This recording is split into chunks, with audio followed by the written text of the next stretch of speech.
ഇക്ക ഇപ്പൊ നമ്മൾ NPK വളം കൊടുക്കാനുള്ള പരിപാടിയിലല്ല. അതെ അതെ അതെ. അപ്പോൾ ഈ കുമ്മായം ഇപ്പോൾ ഈ വളത്തിന്റെ കൂടെ നമ്മൾ ചേർത്ത് കൊടുക്കേണ്ട ആവശ്യമുണ്ടോ? കുമ്മായം നമ്മൾ ഈ വളത്തിൻ്റെ കൂടെ ചേർക്കണം. നമുക്ക് ഇപ്പോൾ ഇംഗ്ലീഷ് വളം കൊടുക്കുകയാണെങ്കിൽ ഏറ്റവും നല്ലത് ഡോളോമേറ്റ് ആണ്. അതിൽ പിന്നെ മഗ്നീഷ്യം കൂടെ ഉണ്ട്. അപ്പോൾ ഡോളോമേറ്റ് കൊടുക്കുകയാണെങ്കിൽ കുറച്ചുകൂടെ നല്ലത്. കുമ്മായം കൊടുക്കുകയാണെങ്കിൽ 10-15 ദിവസം കഴിഞ്ഞതിന് ശേഷമേ പിന്നെ നമുക്ക് മറ്റു വളങ്ങൾ കൊടുക്കാനായിട്ട് കഴിയുള്ളൂ.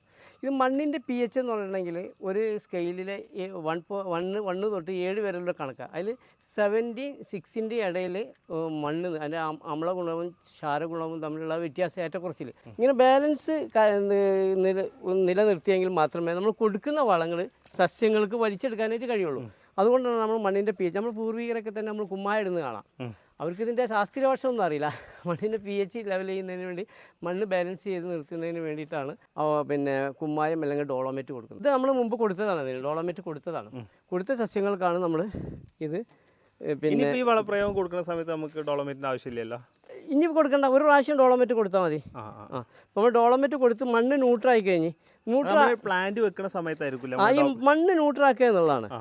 മണ്ണ് ന്യൂട്രാക്കി കഴിഞ്ഞിട്ടുണ്ടെങ്കിൽ എല്ലാ വർഷവും കൊടുക്കണം ഡോളോമേറ്റ്. കൊടുക്കണം എല്ലാ വർഷവും ഡോളോമേറ്റ്. പ്ലാന്റേഷൻ്റെ സമയത്ത് മാത്രം കൊടുത്താൽ വരാം. വളം ഇടുന്നതിന് മുമ്പായിട്ട് ആദ്യം ഡോളോമേറ്റോ കുമ്മായോ കൊടുത്ത് മണ്ണിൻ്റെ pH അഥവാ 6ൻ്റെയും 7ൻ്റെയും ഇടയിൽ അതിൻ്റെ pH വന്ന് നിൽക്കണം.